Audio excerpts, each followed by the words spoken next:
नमस्कार. स्मार्ट मराठी सुगरण या यूट्यूब चॅनलमध्ये सर्वांचे मनापासून स्वागत.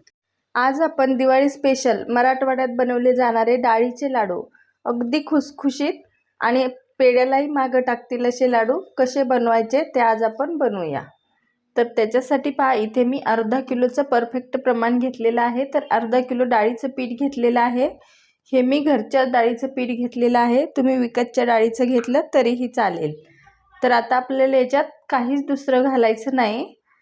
तर थोडंसं अगदी एवढंच असं मीठ घालायचं, कारण कुठल्याही गोडाच्या पदार्थाला मिठाची चव अशी थोडीशी यायलाच लागते. तर हे मीठ असं मिक्स करून घ्यायचं आणि आता आपण हे पीठ थोडं थोडं पाणी घालून मळून घेऊया. पाणी आपल्याला काही मोजून घ्यायचं नाही. पिठाचा आपल्या असा मध्यम असा गोळा होईल असं आपल्याला पीठ असं मळून घ्यायचं. तर हे पा, थोडं थोडं पाणी घालून मी असा गोळा तयार केलेला आहे. इतपत असा घट्ट करायचा, कारण आपल्याला अशी पुरी लाटायला यायला हवी. आणि जरा पातळ झालं तर मग थोडंफार पीठ मिक्स करायचं. तर आता पिठाचा गोळाही तयार झालेला आहे. आणि इथं मी आता तूप किंवा तेल असं थोडंसं घ्यायचं आणि ह्या पिठाचे आपल्याला पुरीच्या प्रमाणात असे गोळे करून घ्यायचे. कारण पुरी आपल्याला अशी पातळ नाही लाटायची, मध्यम अशी जाड करून घ्यायची. तर अशा प्रकारे आता मी याचे सगळ्या पिठाचे असे गोळे करून घेते. पिठाचे मी अशा प्रकारे गोळे करून घेतलेले आहेत. तर हे आता आपल्याला पोळपाटावर लाटून घ्यायचे. तर पुरी लाटायच्या आधी काय करायचं, पोळपाटाला आपण जे तूप किंवा तेल वापरणार आहोत ते असं लावून घ्यायचं, म्हणजे कसं पुरी आपली याला चिटकत नाही. आणि अशी लाटून घ्यायची. तर हे पहा, इतपत अशी जाडीची. आणि अशा प्रकारे आता ह्या पुऱ्या आपण लाटून घेऊया. पुऱ्या लाटत आहे तिथपर्यंत मी डालडाही गरम करत ठेवलेला आहे. तर हे लाडू शक्यतो कसे डालड्यात किंवा तुपातच करायचे, म्हणजे कसे 15 ते 20 दिवस अगदी मस्त असे टिकतात.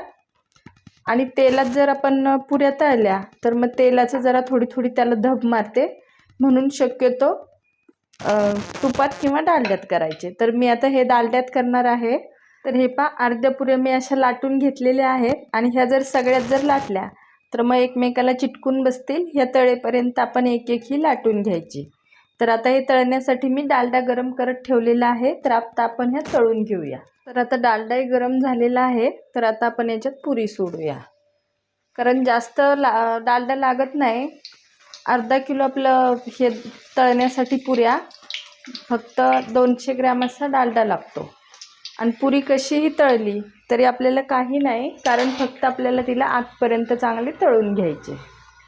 तर हे पहा, मस्त अशी पुरी तळून झालेली आहे. तर आता ही आपण काढून घेऊया. एखाद्या मोठ्या ताटात घ्यायची, कारण आपल्याला कसं हे थंड करून घ्यायची. आणि आता परत दुसरी पुरी घालूया. तर 100 ते 200 ग्रॅम डालड्यात ह्या सगळ्या पुऱ्या अशा एवढ्या तळून निघतात. आणि आपल्या आवश्यकतेनुसार गॅस मोठा किंवा मध्यम ठेवायचा, कारण मंद गॅसवर पुऱ्यांना तळायची गरज लागत नाही. तर त्या अशाच मस्तपैकी मध्यम ते मोठ्या गॅसवर मस्त अशा तळून निघतात. तर ही पुरी अशी तळलेली आहे. तर आता आपण अशाच पुऱ्या सगळ्या तळूया. तर हे पहा, सगळ्या पुऱ्या आपल्या तळून झालेल्या आहेत.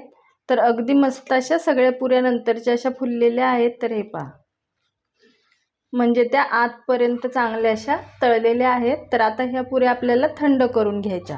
तर आता ह्या पुऱ्या आपण अशा सगळ्या तोडून घेऊया. तोडून थंड करायच्या, म्हणजे आपल्याला मिक्सरच्या भांड्यात असं फिरवायला बरं पडतात. तर आता ह्या पुऱ्याही थंड झालेल्या आहेत. तर ह्या आता जेवढ्या मिक्सरच्या भांड्यात बसतील तेवढ्या आपण अशा मिक्सरच्या भांड्यात घालायच्या. आणि याला मस्त असं मिक्सरच्या भांड्यात जाडसर असं फिरवून घ्यायचं. तर हे पा, अशा प्रकारे याला म्हणजे असं जाडसर जरासं असं एकदम बारीक नाही असं पीठ करून घ्यायचं. आणि याला चाळायची वगैरेही गरज लागत नाही. एकदम मोतीचूर सारखे याचे लाडू असे तयार होतात. हे पा, असं थोडं जाडसर. आणि तुम्हाला जर बारीक करायचं असेल तर बारीकही करू शकता, पण याचे लाडू अगदी असे मस्त होतात. तर आता सगळंच आपण असं बारीक करून घेऊया. तर हे पहा, सगळे आपले पुऱ्याही अशा मिक्सरला फिरवून झालेले आहेत. आणि अगदी पहा, मोतीचूर सारखं दिसत आहे. आणि लाडूही अगदी मस्त असे पेढ्यापेक्षा मऊ होतात आणि खायलाही छान लागतात. तर आता मी तुम्हाला अगदी परफेक्ट असं प्रमाण सांगणार आहे की अर्धा किलो मी डाळीचं पीठ घेतलेलं आहे. आणि इथे मी अर्धा किलो आणि एक अशी छोटी वाटी साखर वर घेतलेली आहे अर्धा किलोच्या. आणि तुम्हाला जर मीडियम गोड हवे असतील तर बरोबर अर्धा किलोला अर्धा किलो घालायचं. तर अर्धा किलो डाळीला अर्धा किलो साखर घालायची आणि 1 किलो जरी डाळ असेल तर 1 किलो साखर घालायची. कारण डाळीचं लाडूला कसं जेवढ्यास तेवढं जर प्रमाण ठेवलं तरच ते अगदी मस्त चवीला लागतात. आणि साखर जर कमी पडली तर मग जरा पिठाळ लागतात. म्हणून जेवढ्यास तेवढं प्रमाण ठेवायचं. त्याच्यासाठी एवढं लागणार आहे. छोटी वाटी असं तूप घेतलेलं आहे, हे आपल्याला नंतर लागणार आहे. आणि इथे मी फक्त वेलची पावडर घेतलेली आहे. ही आपल्या आवडीवर घ्यायची, कमी जास्त. याच्यात जायफळ नाही, फक्त वेलची पूडच आहे. आणि एवढ्या साखरेसाठी एवढं आपल्याला पाणी लागणार आहे. तर आता आपण याचा पाक करूया. तर इथे मी मोठ्या आकाराचं असं पातेलं घेतलेलं आहे, कारण आपलं पाकाने ते व्यवस्थित आपल्याला मोकळं मोकळं हलता यावं म्हणून. तर आता याच्यात आपण पाणी घालूया. तर ह्या पाण्याला आता उकळी आणूया. तर ह्या पाण्याला पहा उकळी आलेली आहे. तर आता आपण याच्यात ही साखर घालायची, कारण उकळलेल्या पाण्यात साखर घातली की पटकन असा पाक लवकर आपला तयार होतो. तर आता आपण पाक होईपर्यंत असं ढवळत राहायचं, म्हणजे साखर कशी पातेल्याच्या बुडाला चिटकून राहत नाही, म्हणून असं ढवळायचं. हे पहा सगळी साखर अशी आपली विरघळलेली आहे. आणि ही पाक अशी तार एकदम चलते. तर हे तार आपल्याला अशी अशी बघायची नाही. तर आता हे पाकाचं पहा असं एकदम साध्या सोप्या पद्धतीने सांगते तुम्हाला. तर असं एका प्लेटीत असं पाणी घ्यायचं आणि असं पाक याच्यात घालायचा. आणि पाक जर समजा चुकून तुमच्याकडे पुढं गेला, कारण त्याच्यात साखर तशीच राहिली, तर मग काय करायचं, थोडंसं अगदी गरम पाणी घालायचं. घाबरायचं अजिबात गरज नाही. आणि थोडं गरम पाणी घालून परत पाक थोडासा उकळून घ्यायचा. पूर्णतः आपला पाक आणखी तयार झालेला नाही, तर ही गोळी आपल्याला पूर्ण अशी उचलता येत नाही. आणखी थोडंसं 2 ते 3 मिनिट आपण असा बारीक गॅसवर पाक तयार करूया. आणि पाकाची सगळी प्रोसेस काय करायचं, मोठ्या गॅसवरच करायचा. आणि असं पातळ एकदम झालं आपल्याला, समजा असे पाकावर असं बुडबुडे यायला लागले की मग बारीक गॅस करायचा आणि मग पाक चेक करायचा. कारण लाडूचं सगळं पाकावरच अवलंबून असतं. तर आता आपण परत पाक चेक करूया, कारण दाट चेक करायचा. हा पाक कसा आपल्याला पूर्ण पाक बनवायचा आहे, म्हणून कसं पटकन अगदी परत त्याच्यात साखर तयार होते. तर हे पूर्ण आपला असा पाक तयार झालेला आहे. तर ही गोळी पूर्ण ही आपल्या बोटाला अशी चिटकून उचलता येते आपल्याला. इतपतच आपल्याला असा पाक तयार करून घ्यायचा. आता पाक आपला तयार झालेला आहे. तर आता आपण याच्यात हे मिक्सरला लावलेलं पीठ घालूया. हा पाक आता मी गॅसवरून खाली उतरून घेतलेला आहे. आणि पातेल्याच्या खाली एखादं कॉटनचा कपडा ठेवायचा, म्हणजे कसं खाली सरकत नाही पातेलं इकडं तिकडं. तर याच्यात आपण वेलची पूड घातलेली आहे आणि हे तूप घालायचं आपल्याला. मला जर आवडत असेल तर घाला, नाही घातलं तरीही चालतं.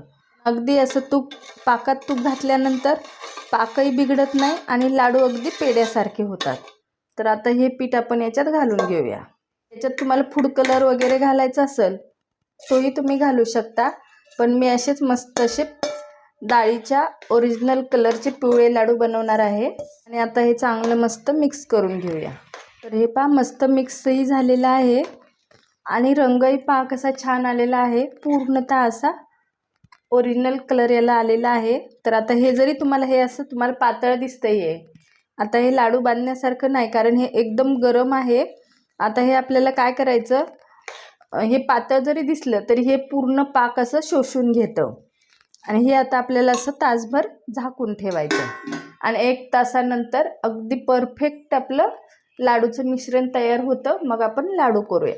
तर हे पहा 1 तास बरोबर झालेलं आहे. तर हे आपलं लाडूचं हे मिश्रण कसं घट्ट झालेलं आहे. हे पहा अगदी घट्ट असं लाडू बांधण्यासारखं झालेलं आहे. तर आता याला असं फोडून घ्यायचं. तर हे सगळं मिश्रण असं मी मोकळं करून घेतलेलं आहे लाडूचं. आणि जे थोडं थोडं वर होतं ते थोडंसं जरा कडक झाल्यासारखं वाटतं, जरा हाताने सगळं एकजीव करून घ्यायचं. आणि मिश्रणही चांगलं एकजीव करून घेतलेलं आहे. तर याचा आता आपण लाडू वळूया. अगदी सहज असा याचा लाडू तयार होतोय पहा. तर हे पहा याचा लाडू असा मस्त झालेला आहे. अगदी मऊ असा पेढ्यापेक्षा मऊ होतो. आणि आता अगदी गुळगुळीत होण्यासाठी असा हातावर फिरवायचा, म्हणजे अगदी गोल गरगरीत आपला असा लाडू तयार होतो. तर हे पहा. तर आणखी दुसराही दाखवते. आणि ज्या आकाराचे आपल्याला लाडू वळायचे त्या आकाराचे आपण असे वळून घ्यायचे, छोटे करायचे, मोठे करायचे. तर हे पहा, दुसराही लाडू आपला तयार झालेला आहे. आणि दोन्हीही लाडू पहा अगदी मस्त असे तयार होतात. तर आता आपण याचे सगळे लाडू करून घेऊया. तर हे पहा, सगळे लाडू आपले वळून तयार झालेले आहेत. अगदी मस्त असे लाडू तयार होतात. एकदा नक्की ह्या दिवाळीला ट्राय करून पहा. आजची रेसिपी आवडल्यास व्हिडिओला लाईक, शेअर आणि सबस्क्राईब करायला विसरू नका. पुन्हा भेटूया नवीन रेसिपीसोबत. धन्यवाद.